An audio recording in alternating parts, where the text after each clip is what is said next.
Boring history for sleep. Why you'd never survive a day in the Wild West. Shocking truth. Hey guys, tonight we saddle up and ride into the Wild West, where the air smells of dust and gunpowder, and every creak of a saloon door could be your last. Picture yourself in a sun-bleached town, your boots crunching on gravel, the horizon shimmering with heat. You're about to learn why you probably won't survive a single day in this lawless land. Spoiler alert, it's not just the bad whiskey. So, before you get comfortable, take a moment to like the video and subscribe, but only if you genuinely enjoy what I do here. Drop a comment with your city and the local time. I'm curious where you're drifting off from tonight. Now, dim the lights, maybe turn on a fan for that soft background hum, and let's ease into tonight's journey together. You're standing in the middle of a dirt street. The year's 1875 and the Wild West is no Hollywood set. Tumbleweeds roll lazily, but don't let them fool you. This place is a powder keg. Your hat's already coated in dust, and your throat's parched from air that feels like it's been baked in an oven. Survival here means staying sharp, because danger lurks in every shadow. You notice a weathered sign for Deadwood swaying above a saloon, and the name feels like a warning. You're not in Kansas anymore, actually. You might be, and that's worse. Could you handle a day where one wrong glance means a bullet? The Wild West, roughly 1865 to 1895, was a brutal frontier where settlers, outlaws, and dreamers clashed in a land barely tamed. Historical records, like those from the Homestead Act of 1862, show millions flocked west for land and gold. But many found only hardship. You're surrounded by rough wooden shacks, a blacksmith's hammer clanging nearby, and the stench of horse manure. Everyone's armed revolvers glint on hips like deadly jewelry. You pat your empty pocket and wince. No gun, no chance. The West's chaos wasn't just lawlessness, it was a survival test where most flunked. Here's a quirky tidbit: some towns use boot hills as cemeteries, named for those buried with boots on, usually because they died too fast for a proper funeral. You spot a hill dotted with crooked crosses and smirk bet those boots aren't walking anywhere now. Historians still argue whether the West was a land of opportunity or a graveyard of dreams. You're leaning toward graveyard as a drunk stumbles past, muttering about a lost claim. This street's a gamble, and you're already low on chips. In 2 minutes, you'll be shocked by how quickly trouble finds you. For now, you're sizing up the locals' cowboys with sun-cracked faces, a shopkeeper eyeing you like you're trouble, and a kid kicking a can, probably dreaming of being an outlaw. You recall nothing like that Poena Culisac from ancient Rome. The West's dangers are less ritual, more raw. A horse snorts nearby, its rider squinting at you. Is he friendly or sizing you up for a fight? You're starting to feel like a fish in a desert. Bet you'd trade this dust for a cozy bed right now. You shuffle toward the saloon, its batwing doors creaking ominously. The West towns were melting pots miners, drifters, Native Americans, all thrown together with no rulebook. You notice a wanted poster flapping on a post. The ink smudged, but the reward clear $500 for Blackjack Ketchum. Your stomach growls, but food's a luxury here. You smirk, kinda like signing up for a reality show with no prize money. The street's alive with tension, every glance a potential spark. You're learning fast survival means eyes open, mouth shut. Don't skip the next part, because it gets wilder. You pause, catching a whiff of cheap tobacco from a passing gambler. Some towns, like Dodge City, had more saloons than houses, and trouble brewed faster than coffee. You wonder if you'd last till sundown. Spoiler, probably not. The sun's high, baking your shoulders, and you feel the weight of unseen eyes. You recall that Roman crucifixion's public agony.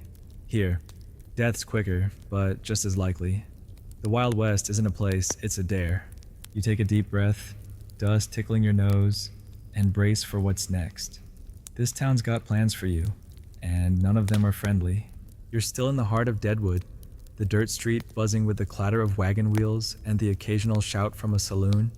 The air's thick with dust and the sour tang of spilled beer, your boots sticking to patches of who knows what. You're about to face the lawless chaos of Wild West towns, where outlaws run the show and justice is more a suggestion than a rule. You spot a group of rough-looking men lounging outside a general store, their revolvers glinting like they're daring someone to try them. You feel a prickle on your neck. Could you navigate a town where the law is just a guy with a badge and a grudge? Towns like Deadwood or Tombstone were powder kegs. With minimal law enforcement and populations swollen by drifters and fortune seekers, historical records, like those from the 1876 Black Hills Gold Rush, show places like Deadwood had no formal government at first, leaving sheriffs or vigilantes to keep order badly. You sidestep a drunk sprawled in the street, his hat crushed under a passing horse. A makeshift jail, just a shack with bars, sits nearby. But it's empty, either no one's caught or no one's kept. You notice a sheriff pinning a notice, his hand hovering near his gun. One wrong move, and this street's a battlefield. Here's a quirky tidbit: some towns elected mayors who are basically the best brawlers, not leaders. You spot a burly guy barking orders, a faded bruise on his jaw, and smirk, bet he won his vote with fists. Historians still argue whether this lawlessness was pure anarchy or a rough kind of democracy. You're leaning toward anarchy as a kid darts past, waving a stolen apple, with no one blinking. This town's a free-for-all, and you're just another target. In 2 minutes, you'll be shocked by how fast justice turns deadly. For now, you're weaving through the crowd, eyes darting. Those men by the store are watching you now, one spitting tobacco as he mutters something to his buddy. You recall that Roman supplicium's public shame. Here, punishment's quicker, usually a bullet or a rope. The sheriff's notice catches your eye. Wanted, the Dalton Gang, $1,000. Your empty pockets feel heavier. Bet you'd rather face that Roman wolf pelt than these outlaws' stares. You pass a saloon where a piano's off-key plinking mixes with shouts. Inside, a fight's brewing, chairs scrape, and a bottle smashes. Towns like this had no police force. Sheriffs were often outnumbered or corrupt. You notice a woman in a faded dress, her eyes sharp as she slips a knife into her sleeve. Nobody's safe here, not even her. You smirk, kind of like a party where everyone's got a grudge and a gun. The street's tension is a living thing. Every glance a potential spark. You're starting to get why lawlessness ruled too many egos. Too few rules. Don't skip the next part, because it gets wilder. You pause near a hitching post, where a horse snorts, its flanks scarred from spurs. Some towns tried citizens' committees to curb chaos, but they often became mobs. You wonder if you'd survive a day without crossing someone's spoiler. Probably not. A gunshot cracks nearby, and you duck, heart pounding. But it's just a drunk shooting at a tin can. The crowd laughs, but you're not amused. You recall that Roman flogging sting. Here, you'd be lucky to get off that easy. The sun's climbing, baking your hat, and you feel like a marked man. As you move on, you notice a boarded-up shop. Its windows smashed, probably hit by outlaws last week. You spot a kid selling newspapers, yelling about a stagecoach robbery. The Wild West lawlessness wasn't just crime, it was a way of life, where power went to the fastest draw. You take a shaky breath, dust coating your throat. Those men are still watching, one twirling a knife now. You're learning fast in a lawless town. You're either predator or prey, and your empty holster screams lunch. You brace for what's next. The street's pulse pounding in your ears. This place doesn't forgive newcomers. You're still in Deadwood's gritty heart, the street alive with the creak of wagon wheels and the sharp tang of gunpowder lingering in the air. Your boots kick up dust as you navigate the crowd, your hat-shading eyes that dart nervously. You're about to face the Wild West's deadliest ritual gunfights, where a single second decides who lives and who's carted to Boot Hill. Ahead, you see two men squaring off in the street, hands hovering over revolvers, their faces hard as stone. The crowd scatters, leaving you exposed, and your pulse races. Could you draw fast enough to survive this? Gunfights were a brutal reality of the Wild West, not the romantic duels of legend, but chaotic, often drunken clashes that ended lives in a blink. Historical records, like those from the 1881 Onkeko Corral shootout in Tombstone, show they were common in lawless towns, sparked by insults, debts, or just bad tempers. You watch the men, one spitting tobacco, the other's fingers twitching. A saloon door swings shut, and the silence is deafening then. A crack splits the air. One man staggers, clutching his chest, and you flinch, dust stinging your eyes. This isn't a game. It's a death sentence with a trigger. Here's a quirky tidbit: some gunfighters wore silk sashes to wipe sweat from their hands, believing it gave them a faster draw. You spot a red sash on the standing man's waist, fluttering as he holsters his gun, and smirk bet it's the fanciest thing he owns. Historians still argue whether gunfights were about honor or just survival in a lawless world. You're leaning toward survival as a kid peeks from behind a barrel, wide-eyed but already numb to the violence. This street's a killing ground, and you're way too close. In 2 minutes, you'll be shocked by how gunfights turn towns into slaughterhouses. For now, you're frozen, the fallen man's blood pooling in the dirt. The winner strides off, unhurried, as if he's just swatted a fly. You recall that Roman damnatio ad bestias, with its roaring beasts. Here, the beasts are men, and the arena's everywhere. You notice the crowd creeping back, some muttering bets, others dragging the body away. Bet you'd trade this chaos for that Roman leopard's claws. At least those were predictable. You sidestep the blood, your throat dry as the desert. Gunfights weren't always fair duels. Many were ambushes or barroom brawls that spilled outside. You spot a sheriff watching from a porch.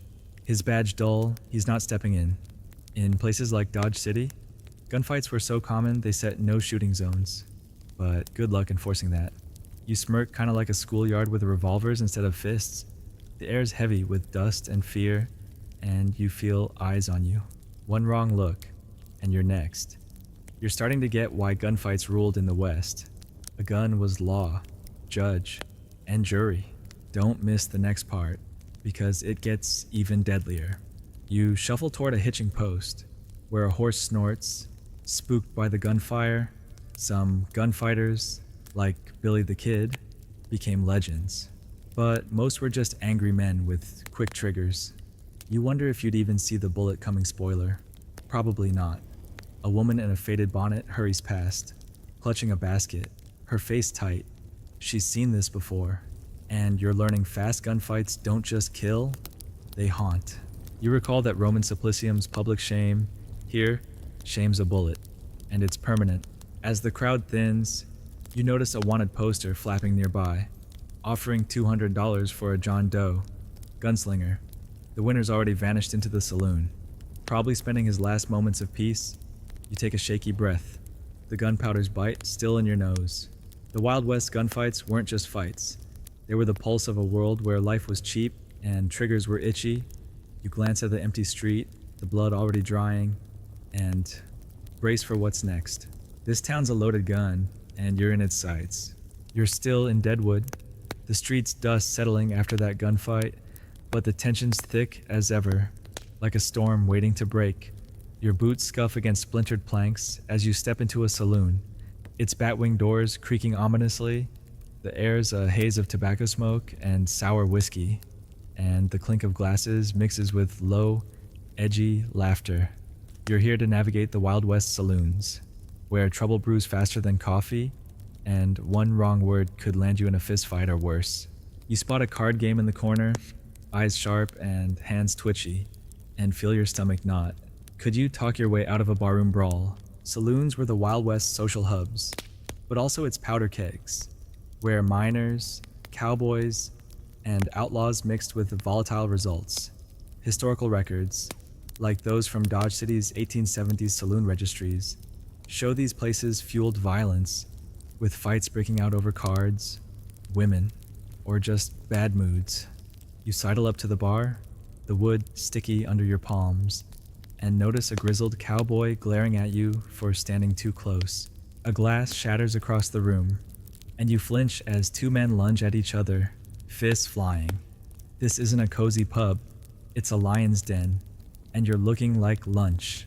Here's a quirky tidbit: some saloons served snakebite medicine, a mix of whiskey and dubious herbs, claiming it cured everything from colds to cowardice. You eye a murky bottle on the bar and smirk, bet it cures nothing but your good sense. Historians still argue whether saloons were community centers or just chaos factories. You're leaning toward chaos as a piano player bangs out a tinny tune, dodging a thrown bottle. This place is a fight waiting to happen, and you're in the splash zone. In 2 minutes, you'll be shocked by how saloons turned fun into funerals. For now, You're keeping your head down. The bartender sliding you a cloudy glass of something that smells like regret. You recall that gunfight outside.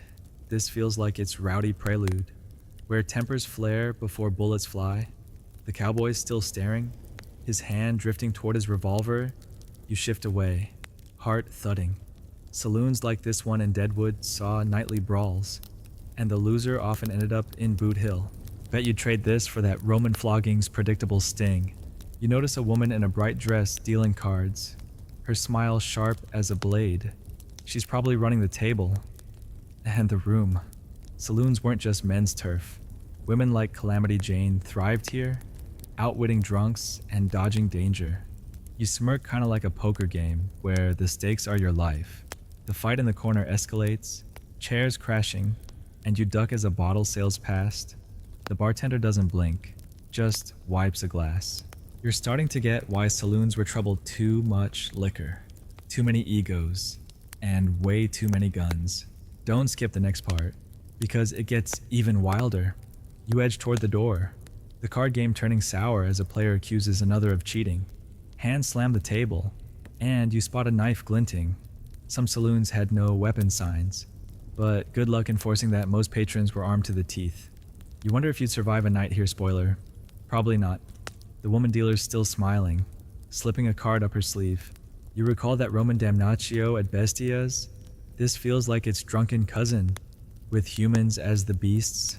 The air's thick with smoke and menace, and you're itching to bolt. As you near the exit, a gunshot cracks, and you drop to the floor, heart hammering. It's just the cowboy shooting at the ceiling, laughing like it's a joke. The crowd roars, but you're not laughing. You notice a faded wanted poster on the wall, offering $300 for a saloon slasher. Saloons didn't just breed fights, they birthed legends, often bloody ones. You take a shaky breath, the whiskey's burn as still in your throat. The Wild West saloons were where dreams drowned in cheap booze, and you're learning fast. One wrong step here, and you're done. You brace for what's next, the saloon's chaos still ringing in your ears. You've stumbled out of Deadwood's rowdy saloon, the chaos of fists and gunfire fading as you find yourself on the edge of town, where ramshackle cabins lean like they're tired of standing. The air's heavy with a stench of open latrines and rotting food scraps, and your boots sink into mud that's more filth than earth. You're about to face the Wild West's invisible killer's diseases like cholera and typhoid, which swept through frontier settlements faster than a prairie fire. You notice a woman coughing violently outside a tent, her face pale and sunken, and your throat tightens. Could you dodge the sickness that fells tougher folks than you? Disease was a relentless predator in the Wild West, where poor sanitation and crowded conditions turned towns into breeding grounds for infection. Historical records, like those from the 1867 cholera outbreak in Kansas, show thousands died from waterborne illnesses, with no doctors or clean water to save them.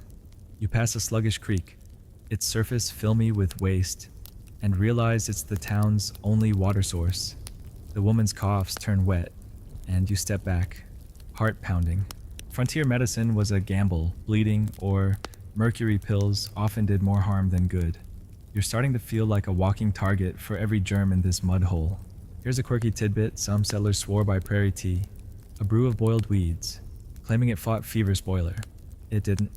You spot a tin cup by the creek, its contents suspiciously green, and smirk, bet that's a one-way ticket to the outhouse.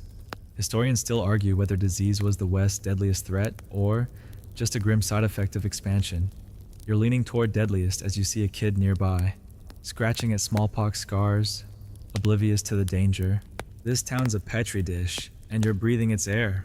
In 2 minutes, you'll be shocked by how disease turned dreams to dust. For now, you're dodging puddles that look like they could kill you. You recall that saloon brawl's raw energy. This threat's quieter, creeping through water and touch. The woman slumps against her tent, a rag pressed to her mouth, and you wonder if she's got days or hours left. Towns like Deadwood had no sewers, and outhouses overflowed, spreading sickness like gossip. Bet you'd trade this for that Roman Poena Cooley's quick dunk. At least the Tiber wasn't contagious. You notice a man hauling a bucket from the creek, his hands crusted with dirt. He's probably cooking with that water. and you wince, imagining the microbes hitching a ride. Frontier doctors, when they existed, were often barbers or drunks with a bag of rusty tools. You smirk, kind of like trusting a TikTok tutorial for surgery. A crude sign nearby warns fever zone, but it's ignored. People have to drink something. You're starting to get why disease was a reaper here. No one knew how to stop it, and hope wasn't a cure. Don't miss the next part, because it gets even grimmer. You skirt the creek, spotting a makeshift graveyard on a hill. Its fresh mounds unmarked. Some settlers boiled water, but most didn't bother until it was too late. You wonder if you'd spot the signs: fever, cramps before you're too weak to run. The woman's coughs fade as she crawls into her tent, and you feel a pang. You recall that Roman flogging's visible pain. Disease is sneakier, turning neighbors into threats. The air's thick with damp and decay, and you pull your hat lower, as if that'll help. As you move on, you notice a wagon rolling in. Its driver gaunt, eyes hollow. Maybe he's carrying more than supplies. Cholera could kill in hours, typhoid in weeks, and smallpox left survivors scarred or blind. You take a shaky breath, the creek stench clinging to your nose. The Wild West wasn't just outlaws and shootouts. It was a war against germs no one understood. You glance at the graveyard, its mounds like silent warnings, and brace for what's next. This town's a trap, and every sip or touch could be your last. You're trudging along the outskirts of Deadwood, the town's shacks fading into a vast, windswept plain, where the grass hisses like it's whispering secrets. The air's sharp, either freezing your lungs or roasting them, and your boots crunch on frost or sink into baked mud today. It's the former. With a biting wind slicing through your thin coat, you're about to face the Wild West brutal weather, where blizzards bury you alive and heat waves cook you in your own sweat. You spot a lone rider hunched against the gale, his horse struggling, and your fingers numb just watching. Could you survive nature's relentless mood swings out here? Weather in the Wild West was a merciless force, turning prairies into death traps with a little warning. Historical records, like those from the 1888 schoolhouse blizzard in Nebraska, describe sudden storms killing hundreds, including settlers caught in open fields. You pull your hat tighter as the wind howls, stinging your face with grit. The rider's scarf is frozen stiff, and you realize there's no shelter for miles, no barns, no trees, just endless grass. Blizzards could drop temperatures to lethal lows, while summer heat pushed past 100 degree with no water to spare. You're starting to feel like Mother Nature's personal punching bag. Here's a quirky tidbit: some settlers used prairie coal-dried buffalo dung as fuel to survive winter. Though it smelled as bad as it sounds, you spot a faint smoke trail from a distant sod house, and smirk bet that fires more stink than warmth. Historians still argue whether weather was the West's greatest killer, or just a cruel hurdle for settlers.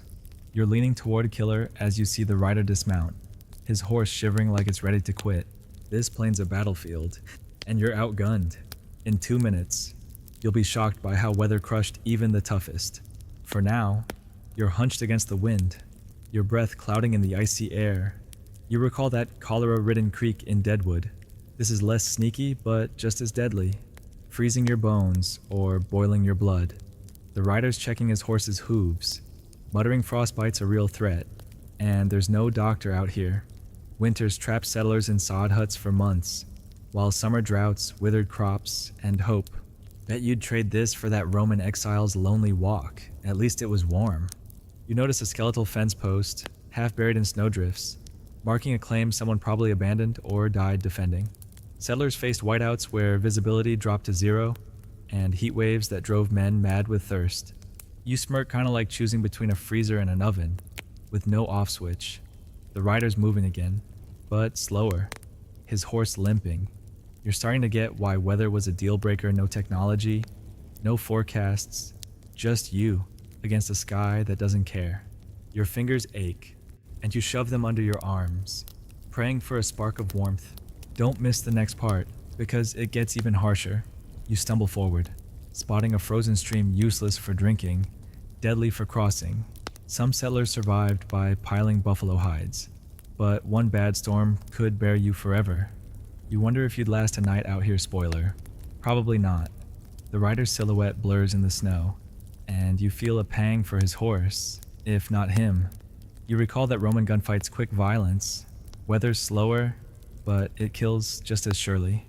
The wind's howl drowns out everything, and you're feeling smaller by the second. As you press on, you notice a busted wagon half covered in snow, its canvas shredded like a ghost shroud. Blizzards didn't just kill, they erased whole families, leaving bones for spring to find. You take a shaky breath, the cold clawing your chest. The Wild West weather wasn't just backdrop, it was a predator. Picking off the unprepared, you glance at the rider, now a speck against the white, and wonder if he'll make it. The plain stretches endlessly, a frozen trap, and you brace for what's next. This land doesn't forgive, and you're barely hanging on.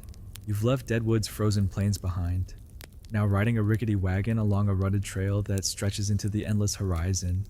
The air's dry, carrying the scent of sagebrush and the faint musk of danger, and your hands ache from gripping the reins. You're about to face the Wild West bandits, ruthless outlaws who stalk these lonely trails, ready to rob, kill, or worse. You spot fresh hoofprints veering off the path, and your heart skips. Those aren't from friendly travelers. You glance at your meager supplies, a rusty knife your only weapon, and feel like a sitting duck. Could you outsmart a gang with nothing but your wits? Bandits were a constant threat in the Wild West, preying on stagecoaches, settlers, and gold shipments with brutal efficiency. Historical records, like those of the 1878 Black Bart robberies, show outlaws like the James Younger Gang struck fast, vanishing into the wilderness before pauses could form. You notice the hoofprints deepen, as if the riders were in a hurry, and your throat tightens. The trail's flanked by boulders perfect for an ambush. You're alone, the wagon creaking like a dinner bell for thieves. Bandits didn't just steal, they left bodies as warnings, and you're starting to feel like the next lesson. Here's a quirky tidbit some bandits left calling cards, like Black Bart's mocking poems, taunting lawmen after heists. You spot a scrap of cloth snagged on a bush, maybe a bandit's bandana, and smirk, bet it's not a love note. Historians still argue whether bandits were desperate drifters or calculated criminals exploiting the West's chaos. You're leaning toward criminals as you hear a distant horse's whinny. Too close for comfort. This trail's a hunter's playground, and you're the prey. In 2 minutes, you'll be shocked by how bandits turn trails into traps. For now, you're urging the wagon faster, the mules snorting in protest. You recall that blizzard's icy grip? This threat's warmer, but no less deadly, with human eyes instead of nature's wrath. You check the knife again, useless against a revolver. Bandits like Jesse James hit hard, often killing for a few dollars or a horse. Bet you'd trade this for that Roman Poena Cooley sack. At least animals don't gloat. You notice a dust cloud rising behind the boulders, and your pulse hammers. The West's sparse law meant bandits roamed free, hiding in canyons or corrupt towns. You smirk kinda like a heist movie, but with no stunt double. A shadow moves, and you freeze. A man steps out, bandana low, revolver glinting, hand over the goods. He growls, and you fumble, dropping a sack of flour. The Wild West trails were arteries of trade, but bandits bled them dry. You're starting to get why settlers traveled in groups. One man alone is just a target. Don't miss the next part, because it gets even tenser. You toss the sack, hoping it's enough, but his eyes flick to the wagon's tarp. Your last supplies, some bandits, like the Dalton gang, botched jobs and died in shootouts.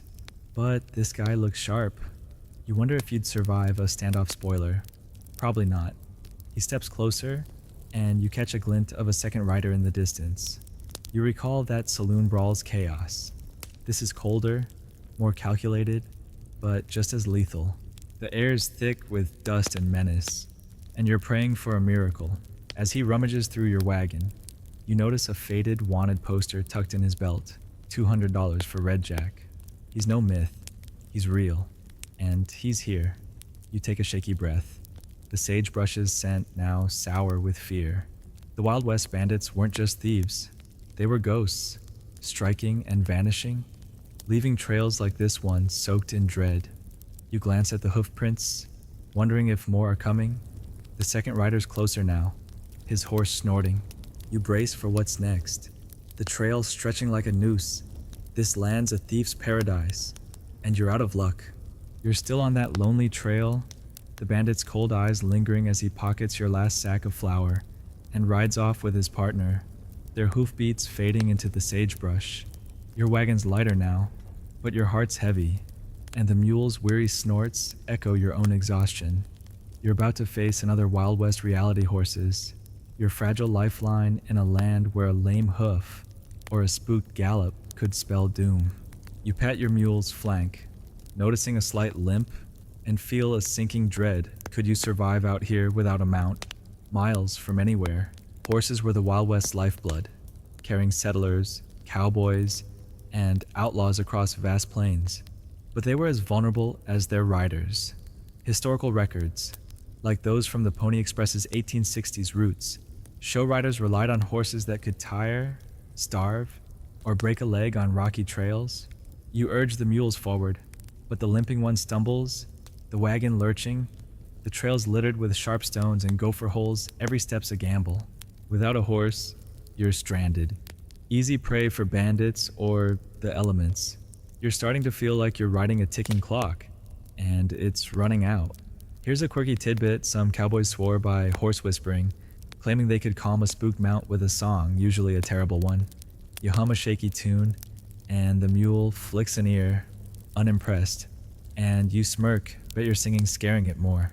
Historians still argue whether horses were the West's greatest asset or its weakest link, given their fragility. You're leaning toward weak link as you spot a buzzard circling overhead, like it knows something you don't. This trail's a graveyard for beasts and dreams, and you're barely moving. In 2 minutes, you'll be shocked by how one horse could make or break you. For now, you're coaxing the mules, your hands raw from the reins. You recall that bandit's swift escape. His horse was lean but strong. Unlike your faltering team, horses needed constant care feed, water, shoeing, and out here, those were luxuries. A broken leg meant a mercy shot, and no horse meant no escape. Bet you'd trade this for that Roman exile's lonely walk. At least you'd only worry about your own feet. You notice a discarded horseshoe half buried in the dirt, its iron rusted. Some settlers pushed horses to death, chasing gold or safety, only to end up on foot, baked by sun or frozen by night. You smirk, kinda like betting your life on a car with no spare tire. The limping mule slows, and you hop down to check its hoof, wincing at a cracked shoe. You're no farrier, and the nearest town's a day's walk if you make it. You're starting to get why horses were everything. No mount, no mobility, no hope. Don't miss the next part, because it gets even dicier. You tie a rag around the mule's hoof, hoping it holds, but the other's snorting, spooked by a rustling bush coyote, maybe, or worse. Some horses bolted at snakes or gunfire, dumping riders to their deaths. You wonder if you'd stay calm if this team bolts. Spoiler, probably not. You recall that blizzard's crushing cold. A lame horse out there would have buried you faster. The air's thick with dust and worry, and you're praying the mules hold out. The trail stretches on, merciless, and you're feeling every jolt. As you climb back on the wagon, you notice a faint hoof print crossing yours. Another rider. Maybe friendly, maybe not. You take a shaky breath, the sagebrush's sharp scent grounding you. The Wild West horses weren't just transport, they were partners, and losing one was like losing half your soul. You glance at the limping mule, its eyes dull, and wonder if it'll carry you to safety or strand you in this nowhere. The buzzard's still circling, closer now, and you brace for what's next. This land's a beast, and without a horse, you're just its lunch. You're still rattling along that unforgiving trail, the wagon creaking as your mules plod on, the limping one barely keeping pace. The air's dry as old bones, scented with sagebrush and the faint, gnawing worry of scarcity. Your stomach growls, a sharp reminder that food in the Wild West is no guarantee. You're about to face the brutal reality of hunger, where meager rations and barren lands starve your body and hope alike. You fumble in your sack, finding only a stale biscuit and a shriveled apple, and your mouth sours. Could you stretch this for days, with no town in sight? Food scarcity was a relentless foe in the Wild West, where poor soil, long supply routes, and unpredictable weather left settlers scraping by. Historical records, like those from the 1860s Oregon Trail diaries, describe families surviving on moldy flour or boiled leather when game was scarce. You bite into the biscuit, its grit coating your teeth, and eye the apple like it's gold. The trail's flanked by dry grass, no deer or rabbits in sight, hunting's a gamble, and you're no sharpshooter. Starvation wasn't just discomfort, it was a slow thief, stealing strength and will. You're starting to feel like a ghost already, fading with every mile. Here's a quirky tidbit: some settlers ate prairie oysters, bull testicles claiming they were a delicacy, though you'd rather starve. You spot a cow skull bleaching in the sun and smirk, bet that's not on the menu tonight.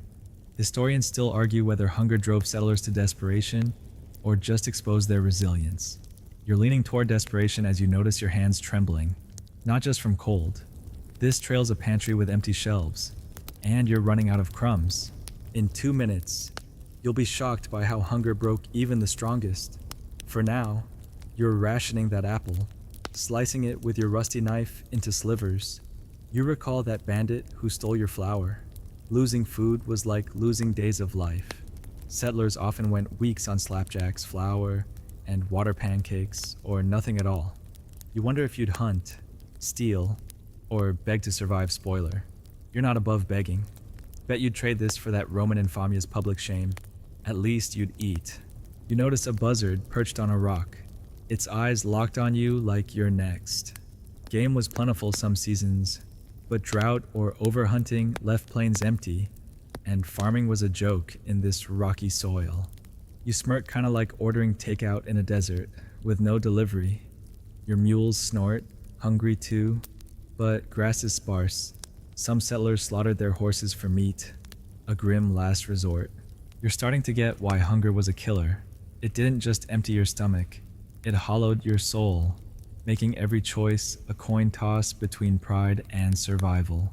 Don't miss the next part, because it gets even bleaker. You tuck the apple's core away, saving it for desperation. You spot a distant smoke trail, maybe a camp, maybe trouble. Some wagon trains shared food, but others hoarded, turning neighbors into rivals. You wonder if you'd share your biscuit or fight for its spoiler. Probably fight. You recall that cholera's sneaky grip. Hunger is slower, but just as ruthless, gnawing from within. The air's thick with dust and want, and you're chewing on nothing but grit. As you urge the mules forward, you notice a broken crate by the trail. Its contents long gone, maybe beans or salt pork, raided by man or beast. You take a shaky breath, the sagebrush's scent now bitter. The Wild West scarcity wasn't just lean times. It was a test, stripping you to instinct. You glance at the buzzard, still watching, and wonder if you'll outlast it. The trail stretches on, a ribbon of hunger, and you brace for what's next. This land's a miser, and you're begging for scraps. You're still rattling along that desolate trail. The wagon's creaks a grim rhythm against the silence of the plains. The air's sharp with sagebrush and the faint tang of your own sweat. Your stomach still gnawing from that measly biscuit. You're about to face the Wild West vigilante justice, where mobs decide guilt with ropes and rage, and a fair trial's as rare as rain. You spot a cluster of riders ahead, circling a trembling man tied to a tree, their shouts carrying on the wind. You grip the reins tighter, your pulse hammering. Could you talk your way out of a crowd that's already picked your fate? Vigilante justice was a brutal hallmark of the Wild West, filling the gap where law was weak or absent. Historical records, like those from the 1863 Montana vigilantes, show groups lynching suspected thieves or killers, often without evidence. You pull the wagon closer, the rider's face is hard, their ropes taut, the man's pleading, his shirt torn, but the crowd's unmoved. Someone's yelling about stolen cattle. No judge, no jury, just a mob with blood in their eyes. You're starting to feel like you've stumbled into a nightmare where guilt's whatever the loudest voice says. Here's a quirky tidbit: some vigilantes left 3 to 777 scrawled on victims' clothes. A cryptic code may be warning others to flee, nobody's cracked it yet. You spot a scrap of paper pinned to the tree. Numbers smudged, and smirk, bet it's not a lottery ticket. Historians still argue whether vigilantes restored order or just fed chaos with mob rule. You're leaning toward chaos as you see a kid in the crowd, tossing pebbles like it's a game. This tree's a gallows, and you're too close for comfort. In 2 minutes, you'll be shocked by how mobs turn justice into murder. For now, you're frozen, the rider's shouts drowning out the man's cries. You recall that bandit ambush. This feels worse. A crowd's wrath colder than a lone outlaw's gun. The man's eyes meet yours, desperate, and you look away, ashamed. Vigilantes often targeted outsiders or drifters, anyone easy to blame. Bet you'd trade this for that Roman decimation's grim lottery. At least it had rules. You notice a woman among the riders, her face set. Clutching a rifle, she's no bystander. She's judge. Women join vigilante groups, especially in mining towns, protecting claims or kin. You smirk kinda like a neighborhood watch with a body count. The crowd's chanting now, ropes tightening, and you realize there's no sheriff here, no one to stop this. Some vigilante groups, like San Francisco's 1851 committee, cleaned up crime, but others were just bullies with badges. You're starting to get why mobs ruled in the West. Power was a shout and a noose. Don't miss the next part, because it gets even darker. You urge the mules to veer away, but the crowd's spreading, some eyeing your wagon, maybe they think you're with him. You wonder if you'd plead or run if they turned on you. Spoiler. Probably run. The man's voice cracks, begging for a witness, but none step up. You recall that saloon brawl's reckless energy. This is slower, deliberate, but just as deadly. The air's thick with dust and fury, and you're praying you're not next. As you steer clear, you notice the tree's bark scarred from past ropes. This isn't the first time. You take a shaky breath, the sagebrush's scent now sour with fear. The Wild West vigilantes weren't just justice, they were a fever, burning through reason to feed the crowd's hunger. You glance back, the man's silhouette limp against the tree, the rider's shouts fading, the plains stretch on, a lawless void, and you brace for what's next. This land's a judge with no mercy, and you're just passing through. You've left the grim vigilante scene behind, the trail's dust still clinging to your boots as you roll into a bustling frontier town, its wooden shacks and canvas tents buzzing with life. The air's thick with the scent of fresh sawdust and the sharp tang of desperation, and your wagon creaks under the weight of your dwindling supplies. You're about to witness the Wild West women, battling danger and defying expectations in a man's world, their strength as vital as any gunslinger's draw. You spot a woman in a faded calico dress, bartering fiercely with a merchant. Her eyes like steel, could you match her grit in a place that chews up the soft? Women in the Wild West were far more than damsels, often running businesses, homesteading, or even joining outlaws to survive. Historical records, like those of Calamity Jane's exploits in the 1870s, show women like her scouts, sharpshooters, or saloon owners carving out lives amid chaos. You watch the woman haggle, her voice cutting through the merchant's bluster as she trades a basket of eggs for bullets. She's no stranger to this town's dangers: bandits, drunks, or worse, and her hand rests near a hidden knife. You're starting to feel like you're the fragile one here, not her. Here's a quirky tidbit: some women, dubbed petticoat prospectors, mined gold in skirts, outworking men who mocked them. You spot a pickaxe leaning against her cart, glinting with use, and smirk, bet she's dug more than her share. Historians still argue whether women's roles were revolutionary or just survival in a brutal world. You're leaning toward revolutionary as you see a kid tug her sleeve, calling her ma while she keeps haggling. This town's a crucible, and she's forged in it. In 2 minutes, you'll be shocked by how women reshape the West's rules. For now, you're trailing her through the market, her stride sure despite the mud sucking at her boots. You recall that vigilante mob's blind rage. Women like her faced those risks, plus leers and worse, yet stood tall. She nods to another woman, This one running a laundry, her arms muscled from scrubbing. Frontier women homesteaded alone, fought off raiders, or, like Belstar, rode with outlaws. Bet you'd trade this for that Roman vestal's sealed pit. At least it was quiet. You notice a saloon nearby, where a woman's voice, maybe a singer, cuts through the din, bold and unbothered by drunken catcalls. Women ran boarding houses, taught school, or smuggled goods, often outsmarting the men who underestimated them. You smirk, kinda like playing chess in a bar fight and winning. The merchant caves, handing over the bullets, and your woman tucks them away, her face unreadable. You're starting to get why women were the West's backbone. They didn't just survive, they built, fought, and thrived where others broke. Don't miss the next part, because it gets even fiercer. You follow her to a small corral, where she checks a horse's hoof with practiced ease. Some women, like stagecoach Mary Fields, drove mail routes through bandit country, fearless and armed. You wonder if you'd have her nerve under fire, spoiler. Probably not. A man nearby mutters about women's work, and she shoots him a look that could stop a stampede. You recall that saloon brawl's reckless chaos. Her battles are daily, and she's still standing. The air's thick with dust and defiance, and you're in awe. As she mounts her horse, you notice a faded photo tucked in her saddlebag, maybe family, maybe a past she left behind. You take a shaky breath, the market's noise fading. The Wild West women weren't just survivors. They were legends, rewriting a man's world with grit and guile. You glance at the corral, her horse kicking up dust, and brace for what's next. This town's a proving ground, and she's acing the test while you're just trying to keep up.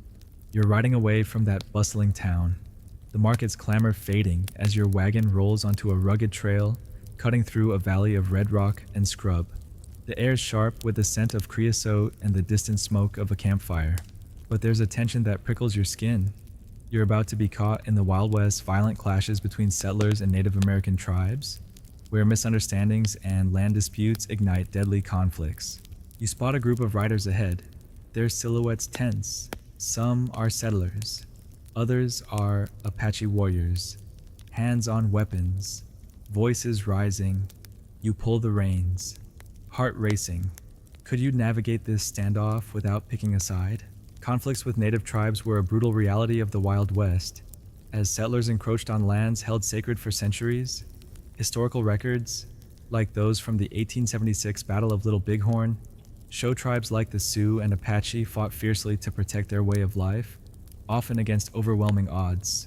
You watch the settlers brandish rifles, while the Apache clutch bows and stolen revolvers, their faces unyielding. The valley's a tinderbox, one wrong move, and it's war. You're a stranger here. Your wagon a target for both sides, and neutrality feels like a pipe dream. Here's a quirky tidbit: some tribes use coup sticks to touch enemies without killing, counting bravery over bloodshed. You spot a warrior with a feathered stick, his eyes locked on a settler, and smirk, bet that's braver than your shaky hands. Historians still argue whether these clashes were inevitable or fueled by broken treaties and greed. You're leaning toward greed as you see a settler wave a land deed. Useless out here. This valley's a battlefield of cultures, and you're stuck in the crossfire. In 2 minutes, you'll be shocked by how these conflicts scarred the West. For now, you're frozen, the rider's shouts echoing off the rocks. You recall that woman's grit in town. This is rawer, bloodier, with no room for talk. The Apache leader gestures sharply, and a settler cocks his rifle. Your mules snort, spooked. Treaties like the 1868 Fort Laramie Agreement promised peace, but were routinely ignored, sparking raids and reprisals. Bet you'd trade this for that Roman gladiators arena, at least there. The rules were clear. You notice a woman among the settlers, her face grim as she reloads a shotgun. She's no bystander, ready to fight for her claim. Native women, too, fought or negotiated, like Lozin, an Apache warrior revered for her skill. You smirk, kinda like a chess match where every piece has a gun. The standoff's teetering, and you're praying for a breeze to cool tempers. You're starting to get why these conflicts were so deadly. Land wasn't just dirt, it was identity, and and both sides bled for it. Don't miss the next part, because it gets even tenser. You ease the wagon back, hoping to slip away, but a warrior's glance pins you outsider or not. You're part of this now. You wonder if you'd run or mediate spoiler. Probably run. Some clashes ended in uneasy truces, but most left bodies and grudges. You recall that vigilante mob's blind fury? This is deeper, rooted in survival and loss. The air's thick with dust and distrust, and you're holding your breath. As shouts spike, you notice a child peeking from the settler's wagon, clutching a ragdoll innocence trapped in this mess. You take a shaky breath. The creosotes bite, grounding you. The Wild West native conflicts weren't just battles. They were a collision of worlds, leaving scars no treaty could heal. You glance at the riders, their weapons still raised, and brace for what's next. This valley's a powder keg, and you're praying the spark doesn't catch. You've slipped away from that tense valley standoff, your wagon rattling as you steer toward a chaotic boomtown perched on a rocky hillside. Its streets alive with the clatter of picks and the shouts of fortune seekers. The air's thick with dust and the metallic tang of fresh dug ore. Your boots sinking into mud churned by frenzied miners. You're about to chase gold in the Wild West boomtowns, where promises of riches often deliver betrayal, violence, and ruin. You spot a man frantically panning a stream, his eyes wild with greed, and feel a tug of temptation. Could you resist the fever that breaks stronger souls than yours? Boomtowns like Virginia City or Leadville sprang up overnight during gold and silver rushes, drawing thousands with dreams of wealth, but delivering hardship. Historical records, like those from the 1859 Comstock Lode, show miners face cutthroat competition, rigged claims, and the lawless streets. You elbow through the crowd, passing tents and shanties packed tight, where men barter nuggets for whiskey or bullets. The panner curses as his pan yields only gravel, and you notice a sharper-eyed man watching him, probably a claim jumper waiting to pounce.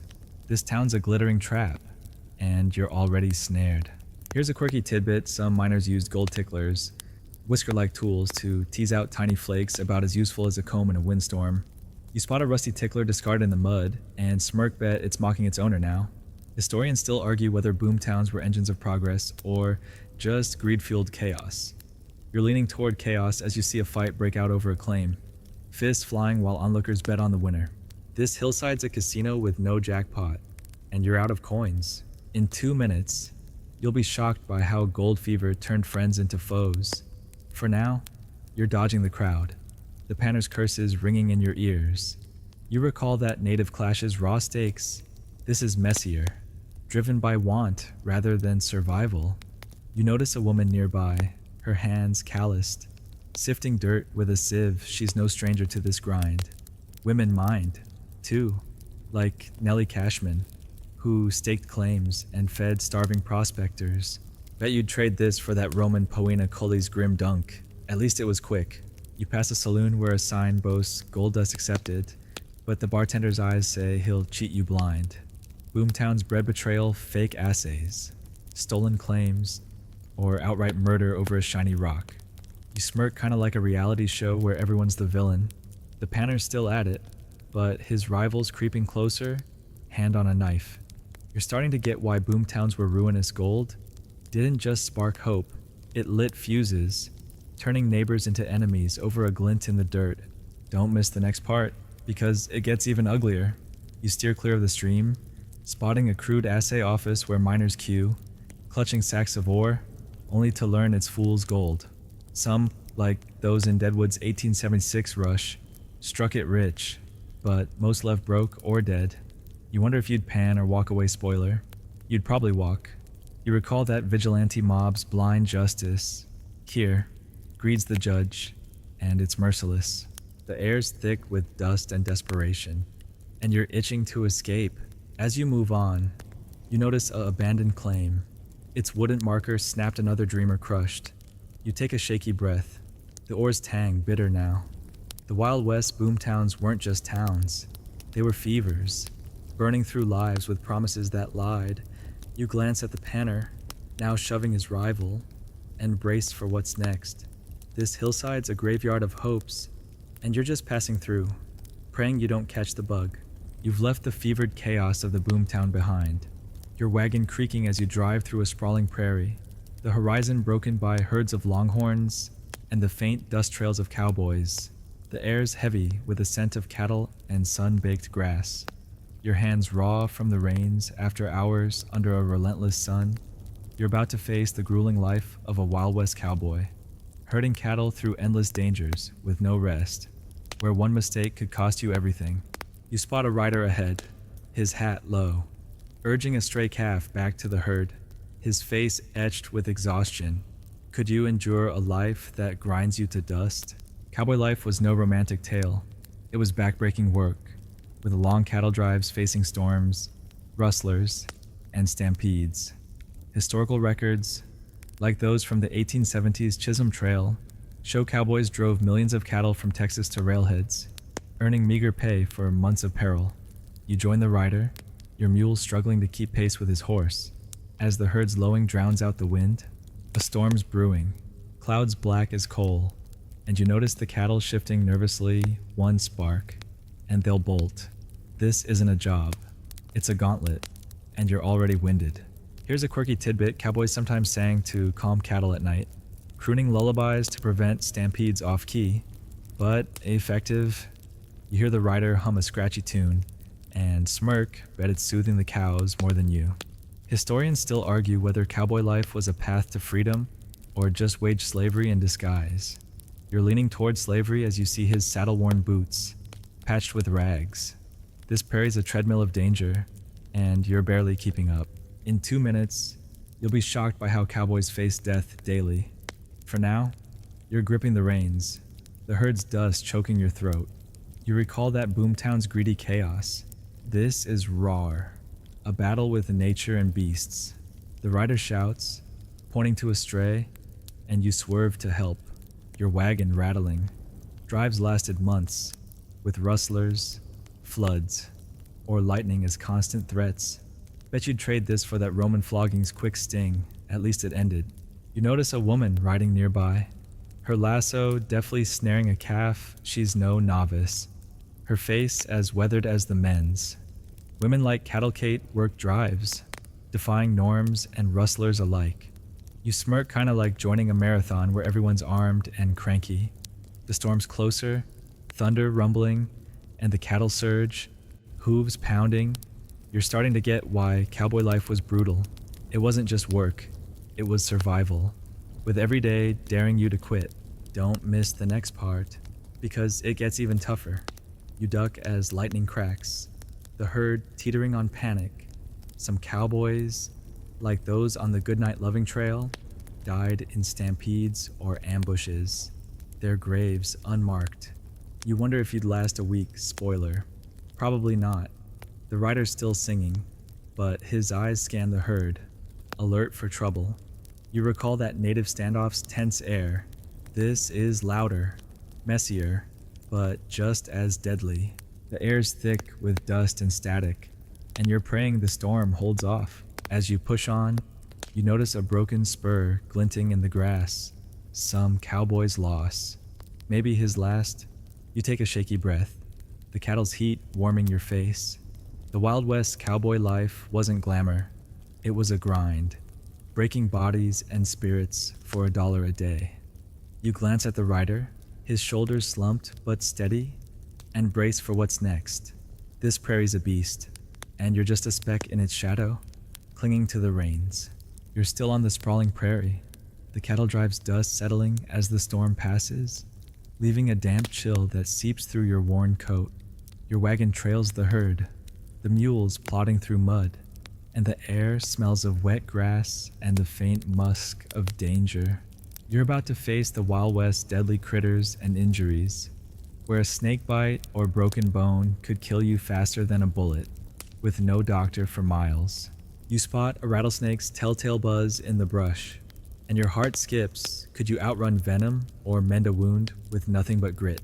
Injuries and wildlife were relentless threats in the West, where medical care was scarce and nature unforgiving.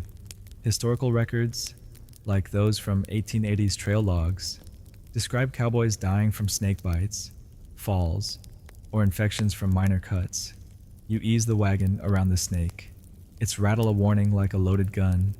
A cowboy nearby limps, his leg swollen from a horse kick, and you wince. No bandages, no herbs, just pain. Out here, a twisted ankle could strand you, and venom could stop your heart in hours. You're starting to feel like the prairie's got a personal grudge against you. Here's a quirky tidbit: some settlers carried madstones, rocks believed to suck out snake venom, about as useful as a paper towel in a flood. You spot a smooth stone tied to the cowboy's belt, and Smirk bet he's wishing for a real doctor. Historians still argue whether the West's dangers were overstated or just part of its brutal charm. You're leaning toward brutal as you see a buzzard eyeing the cowboy like he's lunch. This prairie's a minefield, and you're tiptoeing through it. In 2 minutes, you'll be shocked by how nature played dirty. For now, you're steering clear of the brush. The snake's rattle fading, but not your nerves. You recall that cattle drive's grueling pace. This is quieter, deadlier, with no warning shots. The cowboy's face is gray, sweat beading despite the chill. Snake bites killed fast, but infections from wounds, untreated in this dirt-soaked world, were slower, meaner. Bet you'd trade this for that Roman torture rack's grim precision. At least you'd see it coming. You notice a woman riding up, her saddlebag bulging with what might be herbs. She's likely the closest thing to a healer here. Women like Susan Anderson, a rare frontier doctor, saved lives with homemade remedies, but they were outliers. You smirk, kind of like trusting a Pinterest cure in the apocalypse. The cowboy waves her off, stubborn, and you're starting to get why injuries were fatal pride killed as often as poison. A coyote howls nearby, and you flinch, imagining its jaws on a broken leg. Every step out, here's a roll of the dice. Don't miss the next part, because it gets even wilder. You spot a gash on your mule's flank, probably from a thorn, and pray it doesn't fester. Vets are as rare as doctors. Some settlers cauterized wounds with hot knives, a screaming fix that didn't always work. You wonder if you grit your teeth through that spoiler. Probably not. You recall that Boomtown's greedy chaos. Nature's threats are colder, less human, but just as ruthless. The air's thick with damp and dread, and you're scanning every shadow for fangs. As you press on, you notice a skull, maybe a fox half buried in the mud, a reminder of what lurks. You take a shaky breath, the grass's wet scent now sour with fear. The Wild West critters and injuries weren't just risks, they were executioners, striking when you're weakest. You glance at the cowboy, his limp worse, and brace for what's next. This prairie's a predator, and you're just prey, hoping your luck holds out. You're still rolling through the Wild West's endless prairie, the muddy trail slick under your wagon's wheels as the air grows heavy with the scent of damp earth and the faint tang of cigar smoke drifting from a nearby town. Your mules plod on, the gash on one's flank still worrying you. But you've reached a dusty outpost where a saloon's glow spills onto the street. You're about to dive into the Wild West's gambling dens, where card games and dice could steal your future faster than any bandit. You spot a table through the saloon's window, cards flying and men shouting, their eyes glinting with greed. Could you walk away from a game rigged to ruin you? Gambling was a Wild West obsession, with saloons and makeshift dens draining pockets and sparking violence. Historical records, like those from 1870s San Francisco, show faro and poker tables were everywhere, often crooked, with dealers fleecing miners and cowboys. You step inside, the air thick with smoke and whiskey's bite, and slide into a corner, watching a game of faro. A grizzled player slams his last coin down, cursing as the dealer smirks. The table's a trap, and you're close enough to feel its pull. One bad bet could leave you penniless or dead. Here's a quirky tidbit: some gamblers wore cheat rings with tiny mirrors to peek at cards, though getting caught meant a bullet. You spot a glint on the dealer's finger and smirk, but he's not just flashing jewelry. Historians still argue whether gambling was a harmless vice or a social poison that fueled crime. You're leaning toward poison as you see a kid outside, hawking betting slips like candy. This saloon's a shark tank, and you're swimming with no net. In 2 minutes, you'll be shocked by how bets turn deadly. For now, you're glued to the game, the dealer's smooth voice coaxing players to double down. You recall that snakebite's quiet threat. This is louder, flashier, but just as ruinous. The grizzled man's face falls as he loses again, his hand twitching toward a knife. Gambling dens weren't just about money. They bred fights, debts, and vendettas. Bet you'd trade this for that Roman damnatio ad bestias. At least the beast didn't cheat. You notice a woman at the table. Her dress faded, but her gaze sharp, dealing cards with a flick that says she's no novice. Women like Lottie Dino ran games, outsmarting men who underestimated them. You smirk, kinda like playing poker with a cobra and losing. The grizzled man accuses the dealer of rigging, and the room tenses, hands drifting to guns. You're starting to get why gambling was a curse. It wasn't just losing cash, it was losing control. With a crowd ready to settle scores. Don't miss the next part, because it gets even riskier. You edge toward the door as the argument heats up, a chair scraping ominously. Some dens used marked cards or weighted dice, and players who called it out rarely walked away. You wonder if you'd spot a cheat or just bet your last coin spoiler. Probably bet. You recall that Boomtown's greedy fever. This is its twin. Trading gold for cards, but keeping the same hunger. The air's thick with smoke and menace, and you're itching to bolt. As you slip outside, you hear a gunshot from the saloon. The crowd's roar swallowing the sound. You notice a tattered bedding slip on the ground. Smeared with mud, someone's lost dream. You take a shaky breath, the cigar smoke's bite lingering. The Wild West gambling dens weren't just games. They were quicksand, pulling you under with every deal. You glance back at the saloon, its windows flickering with chaos, and brace for what's next. This town's a dice roll, and you're out of luck. You've slipped out of that smoke-choked saloon, the gunfire's echo fading as you guide your wagon onto a lonesome trail, the prairie stretching under a sky bruised with twilight. The air's cool, scented with sagebrush and the faint rustle of unseen critters, but there's a heavy silence that presses on your chest. You're about to face the Wild West crushing isolation, where endless nights alone test your sanity, and the only voice is the wind's mournful howl. You pull your coat tighter, the wagon's creak your sole companion, and feel a creeping dread. Could you keep your mind intact with no one to talk to but yourself? Isolation was a silent killer in the Wild West, where settlers, trappers, and cowboys often faced weeks or months alone, far from towns or kin. Historical records, like those from 1880s homesteader journals, describe cabin fever driving people to despair, some talking to walls or worse. You stop the wagon to camp, the horizon empty save for a single twisted tree, its branches clawing the sky.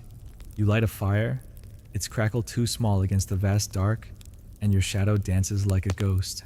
Out here, loneliness isn't just a feeling, it's a weight, grinding you down. Here's a quirky tidbit: some loners carve faces into trees or rocks, pretending they had company. Creepy, but it kept them sane. You spot a gnarled stump nearby, its knots vaguely human, and smirk, bet it's a better listener than most. Historians still argue whether isolation forged resilience or just broke spirits. You're leaning toward broke as you hear a coyote's wail, sharp and too close.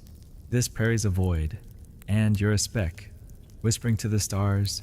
In 2 minutes, you'll be shocked by how solitude turned minds to mush. For now, you're huddling by the fire, the mules snorting softly as you chew a stale crust. You recall that gambling den's chaotic buzz. This is its opposite, a stillness that screams. You try humming, but your voice feels thin, swallowed by the night. Some settlers left diaries full of rants, others vanished, their cabins found empty.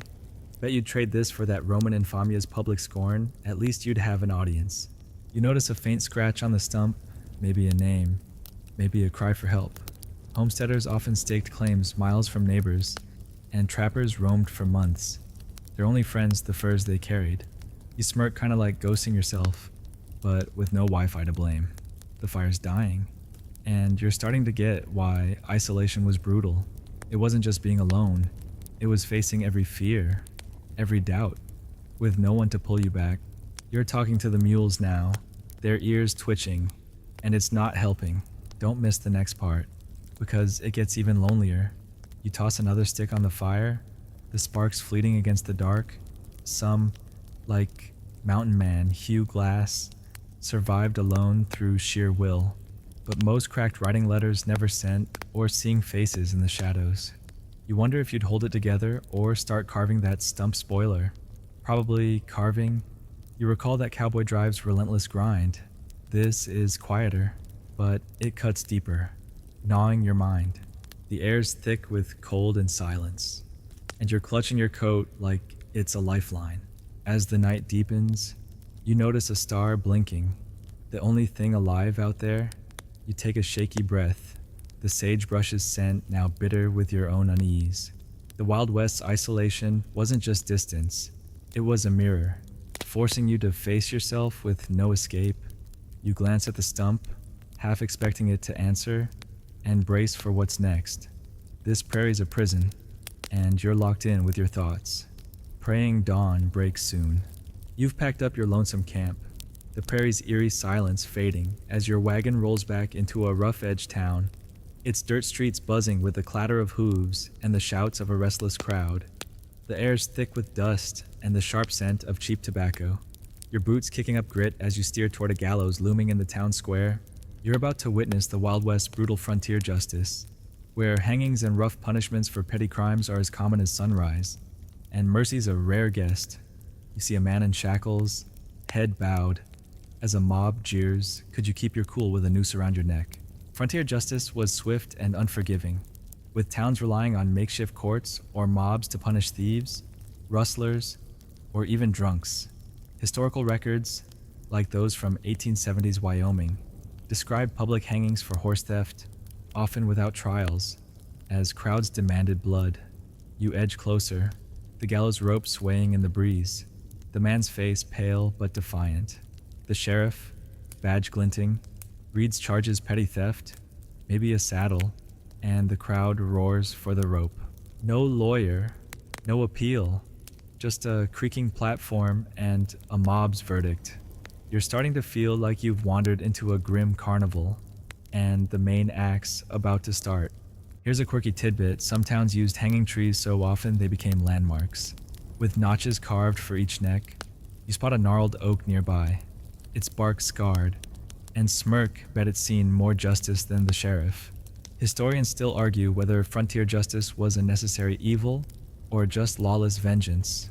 You're leaning toward vengeance as you see a kid tossing pebbles at the prisoner, grinning like it's a game. This square's a courtroom with no rules, and you're in the jury box. In 2 minutes, you'll be shocked by how justice became a spectacle. For now, you're rooted, the crowd's chants drowning out the man's muttered prayer. You recall that isolation's crushing weight. This is louder, crueler, with the eyes on every move. The sheriff tightens the noose, and you flinch. Your throat dry as the dust. Some towns, like Tombstone, had judges, but here, the mob's king. Bet you'd trade this for that Roman Simplicium's public shame. At least you might walk away. You notice a woman in the crowd, her face grim, clutching a basket, maybe the man's sister, powerless against the mob's fever. Women sometimes face the gallows too, like Cattle Kate, hanged for rustling on shaky evidence. You smirk kinda like a reality show where the audience votes with ropes. The prisoners led up the steps, and you're starting to get why justice was brutal. No jails, no patience, just a need to make examples. The crowd's energy is electric, some betting on how long he'll kick. Don't miss the next part, because it gets even grimmer. You step back as the trapdoor creaks, the crowd hushing for the drop. You wonder if you'd beg or stand tall. If it was you, spoiler, probably beg. Some punishments, like branding or whipping, spared lives but left scars. You recall that vigilante mob's blind rage.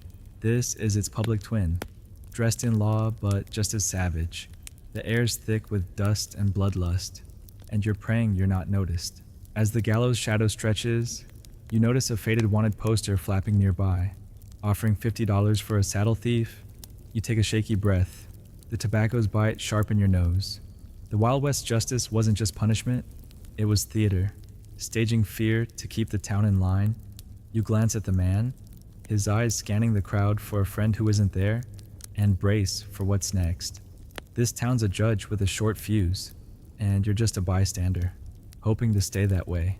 You've slipped away from the gallows' grim spectacle, the crowd's jeers fading as your wagon rattles out of town and onto a dusty trail winding through a canyon. Its red walls glowing under a fading sun, the air's dry, scented with sagebrush and the faint tang of old campfires. But there's a weight in the silence, like the land's holding its breath. You're about to unravel the truth behind the Wild West legendary gunslingers, peeling back the myth to reveal the gritty reality of their glorified tales. You spot a weathered wanted poster nailed to a post. It's ink smudged, but the name clear: Billy the Kid. Your fingers tighten on the reins. Could you separate fact from fiction in a world that loves its heroes bloody? Gunslingers like Billy the Kid or Wyatt Earp were the West's rock stars. Their stories spun into dime novels that blurred truth with tall tales. Historical records, like those from the 1881 Lincoln County War, show Billy was a young outlaw, not a romantic hero, killing for survival or revenge. You pause by the poster. Its reward, $500, tempting but deadly. The canyon's shadows feel alive, as if his ghost watches, revolver ready. Myths painted gunslingers as noble, but most were drifters, loyal only to their trigger. You're starting to feel like you're chasing shadows, not legends, in a land that thrives on lies. Here's a quirky tidbit: some gunslingers carried brag books, scrapbooks of their own press clippings, feeding their fame.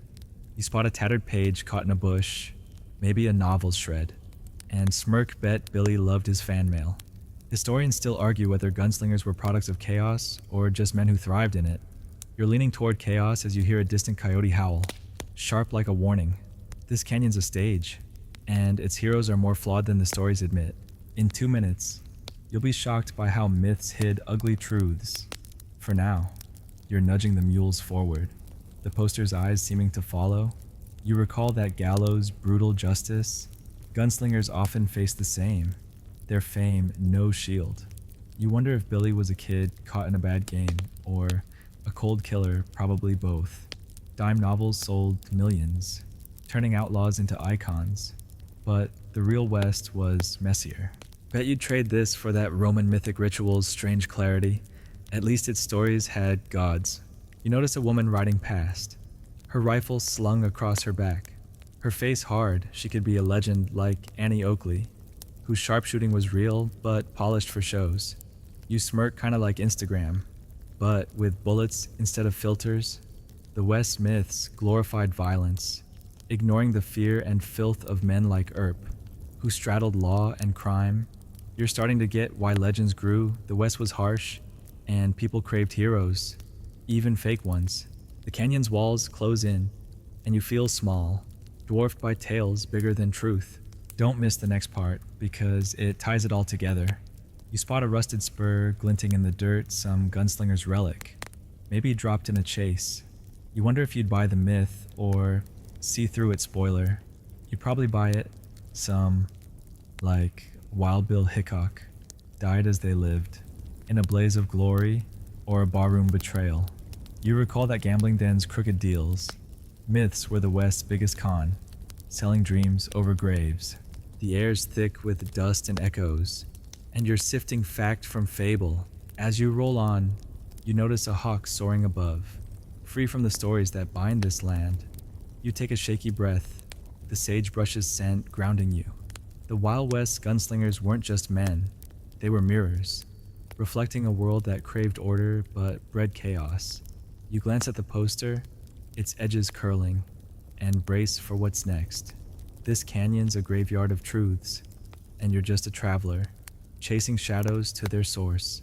You're perched on a rocky outcrop overlooking the canyon, the Wild West vastness unfolding below prairies, trails, and distant towns glowing under a twilight sky streaked with pink and gold. The air's cool, scented with sagebrush and the faint memory of dust. Your boots scuff from trails that tested you at every turn. You're here to reflect on how the Wild West chaos, its gunfights, hardships, and myths shaped the world we know today, leaving echoes in our laws, stories, and spirit. You trace a finger over a weathered stone, feeling the weight of a land that broke dreams but built legends. Could you carry its lessons without crumbling under them? The Wild West, spanning roughly 1865 to 1895, wasn't just a time or place. It was a crucible, forging ideas of freedom, justice, and grit that still resonate. Historical records, like those from the 1890 census declaring the frontier closed, show its chaos birthed modern America railroads, laws, even the cowboy's enduring image. You gaze at the horizon, where a train's faint whistle hums, tying this wild land to cities back east. From gunfights to vigilante ropes, the West taught that order comes at a cost, often paid in blood. You're starting to feel like you've survived a gauntlet, its scars now part of you. Here's a quirky tidbit: the West Cowboy Code inspired early Hollywood, turning Rough Riders into moral icons, though real cowboys were more likely to curse than philosophize. You spot a faded cattle brand on a nearby rock, and smirk bet it's no Oscar statue. Historians still argue whether the West's legacy is one of rugged individualism or reckless violence. You're leaning toward both as you recall that gunslinger's poster, its myth outliving the man. This canyon's a time capsule, and you're holding its last letter. In 2 minutes, you'll be shocked by how the West still shapes us. For now, you're sitting, the stone cold under you, the prairie whispering its tales. You recall that woman's grit in the boom town, defying a man's world. Her spirit lives in today's trailblazers. The West's chaos forced laws, sheriffs became police, vigilantes birthed juries. Its myths fuel our films. Its land disputes echo in modern debates. Bet you'd trade this view for that Roman hill's ancient weight, but maybe not. The West's lessons are raw, alive, etched in every choice to fight or flee. You notice a lone rider below, her silhouette sharp against the dusk, maybe a rancher, maybe a dreamer, carrying the West's spirit forward. You smirk kinda like us, chasing freedom but tripping over chaos. The West's legacy isn't just history, it's a mirror, showing our hunger for space, justice, and stories, even when they hurt. You're starting to get why it endures. It wasn't pretty, but it was human, flaws and all. The train's whistle fades, and you feel a quiet pride. You walked its trails, faced its ghosts, and you're still here. Don't miss the next part, because it weaves it all together. You shift, the canyon's shadows deepening, and spot a star blinking awake. From cholera's creep to bandit ambushes, the West taught resilience, but also cautioned freedom's not free. You wonder if we've learned, or if we're still dueling in new ways. You recall that saloons rigged cards. Today's traps are subtler, but the game's the same. The air's thick with twilight and reflection, and you're carrying the West's weight, lighter now, but real. As the sky darkens, you take a final look at the land, its trails, its scars, its stubborn beauty. You notice a hawk gliding, silent, tying past to present. The Wild West chaos didn't just shape a nation, it shaped us, daring us to build better, or at least try. You breathe deep, the sagebrush's scent soft, and let the canyon's hum settle. Its stories are yours now, to carry or leave, but they've marked you, like dust that never quite washes off. You're back in your own quiet space now, the Wild West trails and towns fading like a dream carried off by the wind. The canyon's red rocks, the saloon smoke, the weight of all those struggles they're slipping away, soft as a whisper, leaving only a gentle hum in your mind. You sink into your bed, the world slowing, each breath a step deeper into calm.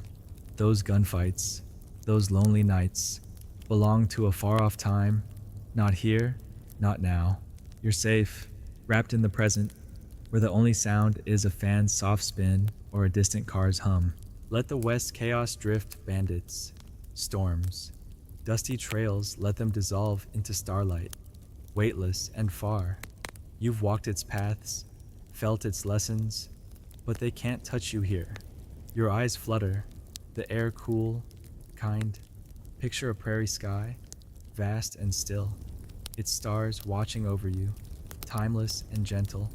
You're not running, not fighting, just resting, Easing into sleep's warm embrace, the world blurs, soft, safe, and you drift further, further, until there's only peace. Sleep well, wanderer. The West Tales will wait, but for now, there's just this moment, this quiet, this calm.